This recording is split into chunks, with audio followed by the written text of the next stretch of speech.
Mountain roads can be terrifying during a storm. Rain lashed the windshield. Thunder rattled the old Jeep's frame. Headlights cut through the darkness, illuminating a weathered wooden sign, Whispering Pines Cabin, 1 mile. Finally, the cabin emerged from the gloom. A wave of unease swept over Sarah as she stepped out of the car. The storm seemed to intensify around the cabin. With a deep breath, Sarah fumbled with the keys. The lock resisted at first, then yielded with a groan. Stepping inside, Sarah was enveloped by an oppressive silence. "I bet you didn't know how eerie a cabin in the woods can be at night." Sarah set about lighting the kerosene lamps scattered around the cabin. Each flickering flame pushed back the darkness, revealing dusty furniture and cobweb-draped corners. The cabin was smaller than she remembered, cramped, as if the walls themselves were closing in. The silence was unnerving, broken only by the crackling of the fire she managed to build in the hearth. It was a lonely sound in the vast emptiness of the cabin.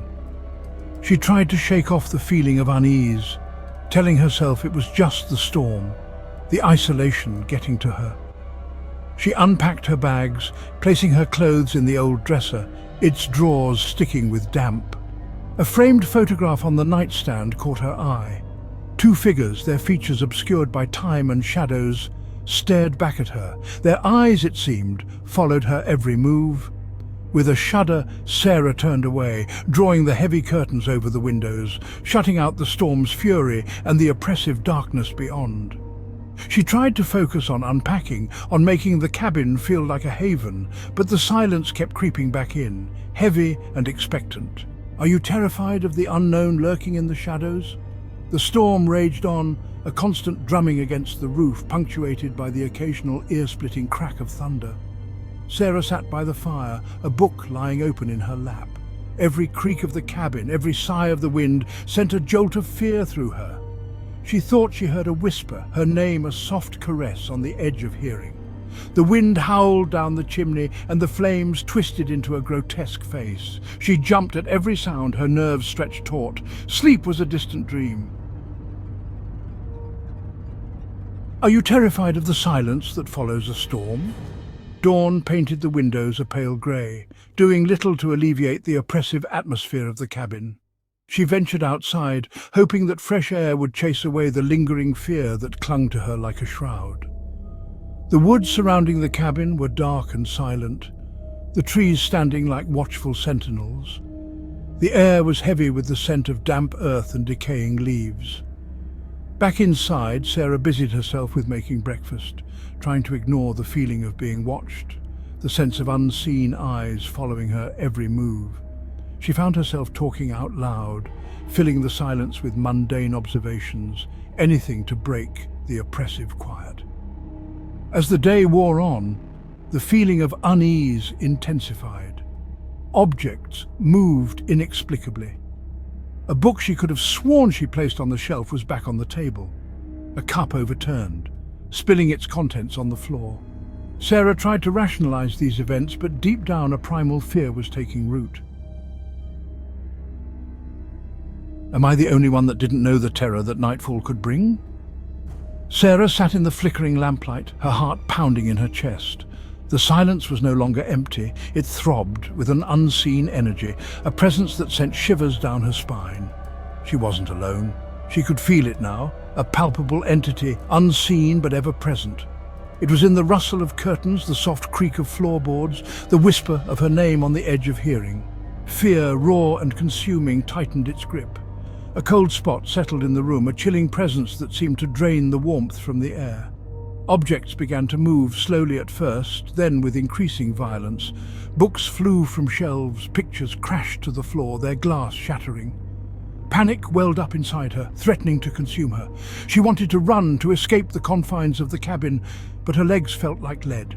She was rooted to the spot, paralyzed by terror, as the unseen entity made its presence known. You need to hear this if you're struggling with fear. Was she hallucinating? Her mind playing tricks on her in the isolation?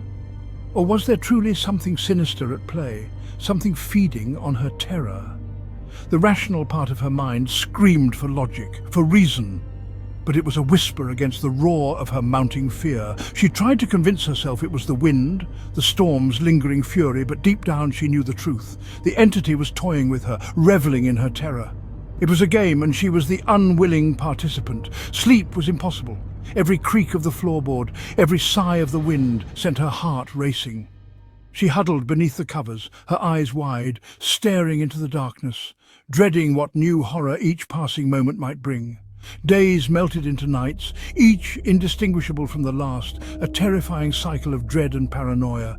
The cabin, once a refuge from the storm, had become a prison, a cage holding her captive to the unseen entity that haunted its walls. I don't think people understand the true meaning of being trapped. The outside world seemed a million miles away. Her phone was dead, the car wouldn't start. She was cut off, isolated, trapped with the entity that grew bolder with each passing hour. It played tricks on her, whispered her name in the darkness, moved objects just out of sight. She felt its presence everywhere, a suffocating weight on her chest, a cold breath on the back of her neck. She tried to fight back, to assert her dominance over the unseen terror. She yelled, she threw objects, but her defiance was met with chilling laughter that seemed to come from within the walls themselves. Exhaustion gnawed at her, blurring the edges of her sanity. She was losing the battle, her resolve crumbling in the face of the relentless terror. The entity was wearing her down, stripping away her defenses, leaving her vulnerable and afraid.